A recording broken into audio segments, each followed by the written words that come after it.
London, September 1666. The city sleeps beneath a dark and silent sky. A cold wind moves slowly through the narrow streets, brushing against hundreds of tightly packed wooden houses. Their upper floors lean over the alleys, almost touching each other, as if the buildings themselves are whispering secrets in the night. Lanterns flicker softly in a few windows where candles still burn. Most of the city, however, is already asleep. From somewhere in the distance comes the slow, steady sound of the River Thames moving through the darkness. A ship's rope creaks quietly against a wooden dock. A lone guard walks his patrol, his footsteps echoing against the cobblestones. Nearly 80,000 people live inside these crowded walls. Merchants dreaming of tomorrow's trade, sailors resting after long journeys, bakers preparing for the morning market, servants, craftsmen, families packed inside fragile wooden homes. London is loud, chaotic, and alive during the day.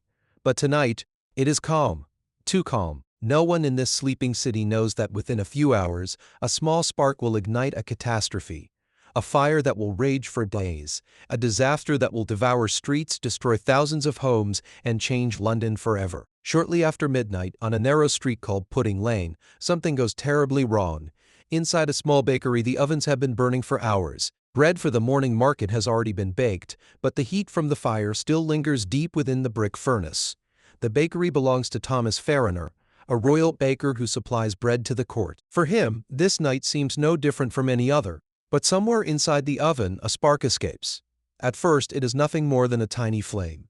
It catches on a piece of dry wood near the hearth. No one notices, no alarm is raised. In most cities, such a small fire would die quickly. But London in the 17th century is dangerously vulnerable. The city is built almost entirely of timber. Houses stand tightly packed together, their upper floors leaning across narrow streets until they nearly touch. Tar, straw, wood, and cloth fill every building. The flame begins to grow. Within minutes, smoke fills the bakery. Then the roof catches, and suddenly the entire building is burning. The fire does not stay inside the bakery for long. Within minutes, the flames begin to crawl along the wooden walls of nearby houses. Dry timber beams catch quickly, and the fire climbs upward as if the buildings themselves were feeding it. A strong wind begins to blow through the narrow streets of London. It pushes the flames forward. Burning sparks rise into the night air and drift across the rooftops, landing on other houses built close together along the crowded streets. Soon another roof ignites, then another. What began as a small fire is now spreading from building to building. Inside the dark houses nearby, people begin to wake. At first they smell smoke, then they hear it, the sharp cracking of burning wood and the growing roar of flames somewhere in the street outside. Windows open, doors creak. Confused voices fill the night. Many believe it will be like the other fires London has seen before, something the city watch will put out quickly, but this fire is different. The wind keeps feeding it, and with every passing minute it grows stronger. By early morning, panic begins to spread through the streets of London. The quiet night has vanished, replaced by the roar of flames and the heavy smell of smoke drifting through the air. One by one, doors burst open as frightened residents rush outside. Families hurry into the narrow streets carrying whatever they can save. Blankets, wooden chests, bags of grain, and small bundles of clothes are thrown onto carts. Mothers hold their children tightly while fathers struggle to gather their most valuable possessions. Horses pull overloaded wagons through the crowded roads, their hooves striking the cobblestones as people shout and push past one another. Some citizens run toward the River Thames, hoping the open water will offer safety. Others rush toward the city gates, desperate to escape before the flames reach them. Behind them, the fire continues to grow. A powerful wind drives the flames forward, turning scattered fires into a raging firestorm. Sparks rain down across the rooftops, and within minutes entire streets are swallowed by burning timber. London is no longer sleeping. It is running for its life. By the second day, the fire is no longer a single blaze. It has become a raging storm of flames moving through London. Entire districts are now burning. Street after street disappears behind walls of fire. Wooden houses collapse one after another, feeding the growing inferno. The wind pushes the flames deeper into the city. Sparks fly across rooftops, igniting new fires far ahead of the main blaze. Along the Thames, warehouses packed with oil, timber, coal, and trade goods explode into towering columns of fire. The explosions shake nearby streets, sending burning debris into the air. The sky above London glows a deep, terrifying orange. A thick cloud of smoke rises high above the city, visible from miles away across the countryside. The heat becomes unbearable. Even those standing far from the flames feel the burning air against their skin. People can no longer approach many streets. The fire has grown too powerful. Even strong stone buildings begin to crack under the intense heat, showing that nothing in London is truly safe. One of the most dramatic moments of the Great Fire comes when the flames reach Old St. Paul's Cathedral. For centuries, the cathedral had stood as one of the most important and powerful symbols of London. Its massive stone walls and towering structure dominated the skyline of the city. Many citizens believed the building was strong enough to resist the fire. As the flames spread through the surrounding streets, people carried their belongings inside the cathedral, hoping the thick stone walls would protect their goods from the inferno outside. But the firestorm growing across London was far more powerful than anyone expected. The intense heat begins to attack the structure itself. The wooden scaffolding around the cathedral, left from ongoing repairs, catches fire first. Flames climb higher and higher, surrounding the massive building. Soon the lead roof begins to melt under the unbearable heat. Molten metal pours down through the interior like burning rain. Inside, the fire spreads rapidly. Then, with a thunderous roar, parts of the cathedral collapse in a storm of flames, smoke, and falling stone. One of London's greatest landmarks is gone. As the disaster continues to grow, the situation in London becomes desperate. The fire has already consumed entire streets, and the wind keeps pushing the flames deeper into the city. Local officials struggle to organize a response, but the scale of destruction is beyond anything they have faced before.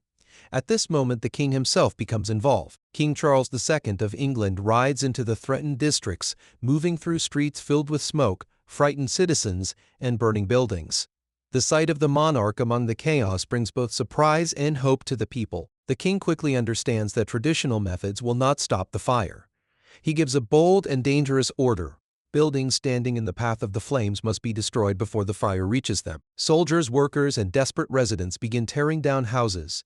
Soon, gunpowder is brought in. Controlled explosions echo through the narrow streets as entire buildings are blown apart. Walls collapse, rooftops fall, and empty spaces begin to appear between the burning blocks. It is a risky strategy, but slowly, the advancing fire begins to lose its path forward. For 4 long and terrifying days, the fire continues to burn across London.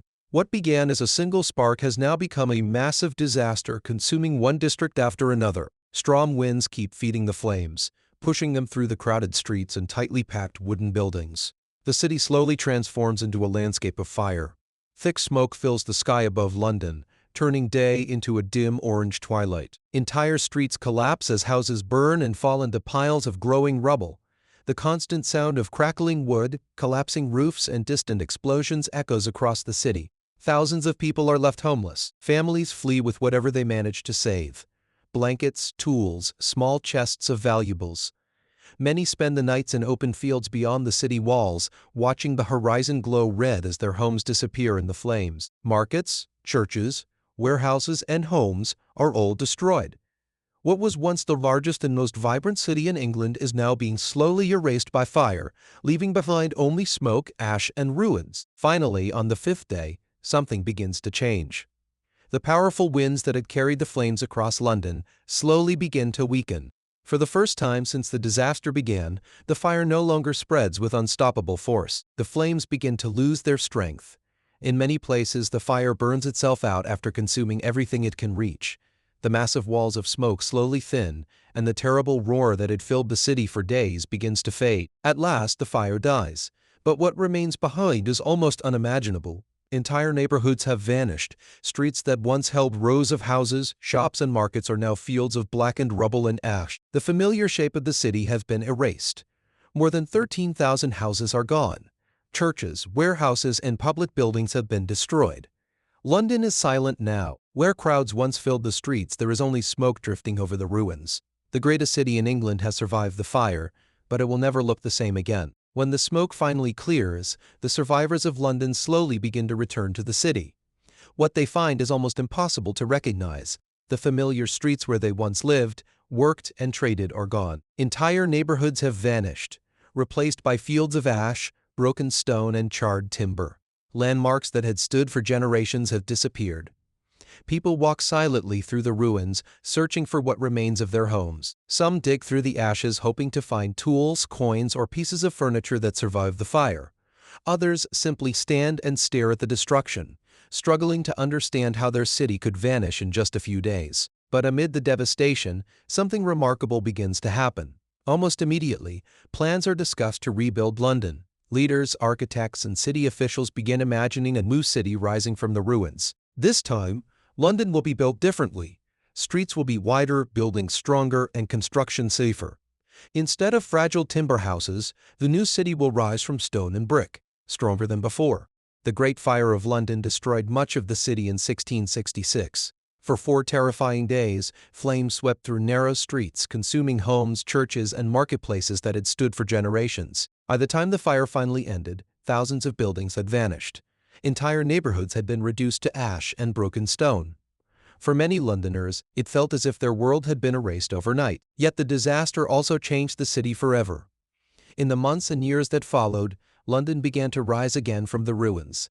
New plans were created to rebuild the city in a safer and stronger way. Streets were made wider, construction rules became stricter, and new buildings were built from brick and stone instead of fragile timber. Slowly, the blackened ruins were replaced with a new and more resilient London. What had once been a medieval city of crowded wooden houses began transforming into a modern capital. The Great Fire had brought devastation and loss, but from the ashes emerged a new London, a city that would grow into one of the most powerful and influential cities in the world, all because of a single spark on a quiet street.